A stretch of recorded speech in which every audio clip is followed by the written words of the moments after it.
বলো তো আমরা সবাই কোথায় চলেছি? চলেছি আমরা তারাপীঠ মন্দিরে পুজো দিতে। ইচ্ছা আছে সেখান থেকে শান্তিনিকেতন বেড়ানোর, কিন্তু দেখা যাক কি হয়। হ্যাঁ, আমি আগে কখনো তারাপীঠ যাইনি, শান্তিনিকেতনেও আমি আমার লাইফে এই প্রথমবার যাচ্ছি। শুনে একটু হাস্যকর মনে হলেও এটাই সত্যি। আমি ঘোরাফেরা খুব কম করেছি আমার লাইফে। সবাই মিলে যাচ্ছি, চিনতে পারছো হয়তো অনেককেই। মাকে সাথে করে নিয়েছি এবং সাথে আমার ছেলে রয়েছে। আর এই যে দেখতে পাচ্ছ, এটা রয়েছে মণিমালা, আর ওই যে ওপরে রয়েছে দাদা। তারপর এটা গোবিন্দদা, আমাদের মেকআপ ইন্ডাস্ট্রিরই দাদা। তারপরে এই যে শম্ভুদা রয়েছে, আমার ছেলে রয়েছে। সবাই মিলে চলেছি মুড়ি খেতে খেতে ট্রেনে করে। এটা একটা আলাদাই একটা মজা আর কি। কখনো শুয়ে কখনো বসে এইভাবে চলেছি। আর আমার ছেলে বাইরের প্রাকৃতিক দৃশ্য দেখতে দেখতে চলেছে। আমার মাও একটু সামান্য শুয়ে একটু ঘুরিয়ে নিল আর কি। ব্যাস, তারপরে আমরা পৌঁছে গেলাম স্টেশন। ফাইনালি পৌঁছে গেছি আমরা।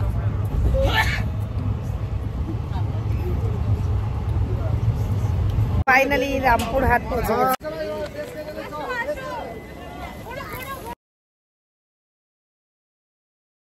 পৌঁছে গিয়েই আর বলতে, এই ঠাটা পোড়া রৌদ্রের মধ্যে দাঁড়াতে না পারলেও কিন্তু সেলফি আমাদের তুলতেই হবে এবং ভিডিও আপডেট নিতেই হবে। চলে গেলাম মা তারা প্যালেসে। মা তারা প্যালেসে আমাদের আগে থেকেই বুকিং করা ছিল সেই দিনটার জন্য। ঢুকতে না ঢুকতেই সামনে একটা সুন্দর গণেশের মূর্তি, গিয়ে তাকে সুন্দর প্রণাম করলাম এবং পাশেই একটা অ্যাকোরিয়াম, কি সুন্দর মাছ খেলছে দেখেই আমাদের সেই পুরনো আমার বাড়িতে রাখা ছিল একটি অ্যাকোরিয়াম, দারুণ মাছ ভর্তি ছিল। সেই অ্যাকোরিয়ামের কথা মনে পড়ে গেল। গিয়ে আমরা পরপর যে যার রুম নিয়ে গিয়ে আমরা সবাই একটু ফ্রেশ হয়ে রেডি হয়ে নিলাম। আমরা তারাপীঠে যাব পুজো দিতে মায়ের। শাড়ি পরা খুব একটা হয় না বললেই চলে। আজকে যেহেতু পুজো দিতে যাব সেই কারণেই শাড়ি পরা। একটা পেছনে একটা যা হোক একটা চটি বান করে নিলাম। এরপরে মেকআপের কোনো প্রয়োজন নেই। আমরা বেরিয়ে পড়লাম টোটো করে পুজো দিতে, তারাপীঠ মন্দিরে পুজো দিতে।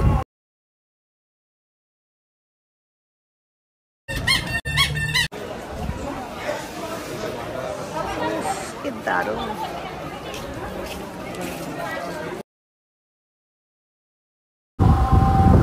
ওয়াও, কি সুন্দর মালা! এই রকম মালা দিয়ে একটু মাকে আমি পুজো দেব, এটা আমার মনে মনে ইচ্ছা হয়েছে। আর এই যে দাদা রয়েছে, মণিমালা রয়েছে, মম রয়েছে, সবাই মিলে আমরা খুব আনন্দের সঙ্গে পুজো দেব। আমার মাও রয়েছে। সবাই আমরা পুজোর ডালা নিয়ে নিলাম। আর এই যে আমার ভাইটিও রয়েছে, অর্ক। এই যে সবাই মিলে একটা দেখো মালা নিয়েছি, কি দুর্দান্ত মালাটা, সত্যি দেখে খুব ভালো লাগছে। গিয়ে চলো আমরা সবাই মিলে মায়ের দর্শন করব আর মাকে পুজো দেব। ওখানে বলছে মোবাইল নাকি নেওয়া নিষেধ। মোবাইল আমরা যথারীতি বলতে পারো লুকিয়ে লুকিয়ে নিয়ে গেছি। লুকিয়ে নিয়ে গিয়ে আমরা ঠিক একটা সেলফি তুলেই নিলাম। এরপরে ঠাকুরের প্রসাদ বিতরণ হচ্ছে। এখানে হয়েছে একটা ঘাপলা। কি ঘাপলা? আমি গিয়ে দেখছি যে সবাই মিলে বসে এইভাবে খাচ্ছে। তো আমি ভাবলাম যে আমিও একটু বসে ঠাকুরের ভোগ খাবো এইভাবে। তো দেখছি সেখানে সবার পাতে এক পিস করে মাছ রয়েছে। দেখে আমি কিছুক্ষণের জন্য আটকে উঠেছি। তারপরেই আমি আবার কি করলাম, চলে গেলাম, খেলাম না মাছ দেখে। তারপরে শুনলাম ওটাই নাকি মায়ের প্রসাদ। তারপর বেশ মহা আনন্দে সেই প্রসাদই গ্রহণ করলাম। এরপরে আমরা চলে গেলাম বামাখ্যাপার নিজস্ব বাড়ি, যেখানে উনি ছিলেন। সেখানে গিয়ে আমরা চারিদিকটা বেশ ঘুরে ঘুরে দেখলাম।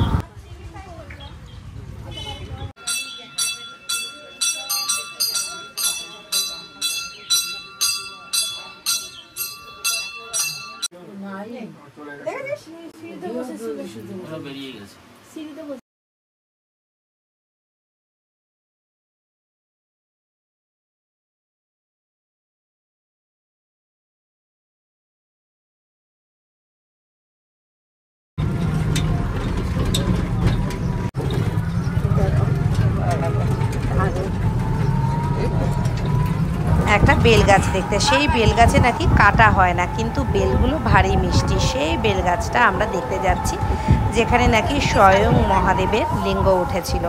সেইখানটাতে এই যে গেলাম, এই যে বেল গাছটা, এবং সেখানে আমরা সবাই মিলে বেলও পারলাম।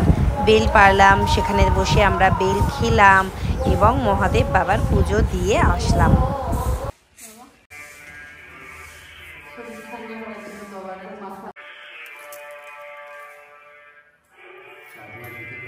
এই যে শিবলিঙ্গটা দেখতে পাচ্ছ, এটা এখান থেকে উঠেছিল শিবলিঙ্গটা। তারপর থেকেই এই মহাদেব কিন্তু আমাদের মধ্যে বিখ্যাত হয়ে রয়েছে। মানে কাটা নেই, এই বেল গাছটার মধ্যে কাটা নেই। এই বাবার জায়গাতে এসেছি, আবার বেলও নিয়ে যাচ্ছি সাথে করে। এরকম সৌভাগ্য কার আছে জানি না। এই যে আমাদের সবাই রয়েছে, সবাইকে একবার দেখে নাও, সবাই মিলে বেল পেরেছি। এই যে নিয়ে যাচ্ছি।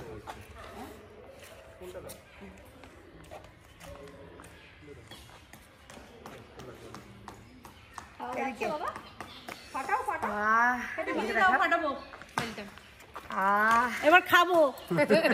দেখি না পাই একটু বলি যে একটু বেল পাতা দাও গো মাসি, অনেক দাম পাওয়া যায় না। তো ডায়লগ মারতে গেছে। ঠাকুরের প্রসাদ কাটাবিহীন বেলগাছ, তারাপীঠ এসেছি। এখানে বিশাল বড় একটা শিব মন্দির দর্শন করতে। ওইটা ডাস্টবিন, ওই যে ওটা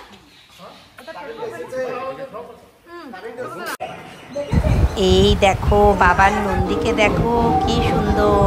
এগুলো সমস্তটা দেখে আমরা আবার হোটেলে চলে এলাম। এসে আমরা রিসর্টে এসে ড্রেস চেঞ্জ করে আবার তারাপীঠ চলে গেলাম সন্ধেবেলা মহা আরতি দেখবো বলে। সন্ধেবেলা মহা আরতি দেখে আমরা তারপরে আবার রুমে ফিরে চলে এলাম। তারাপীঠ ঘোরা আমাদের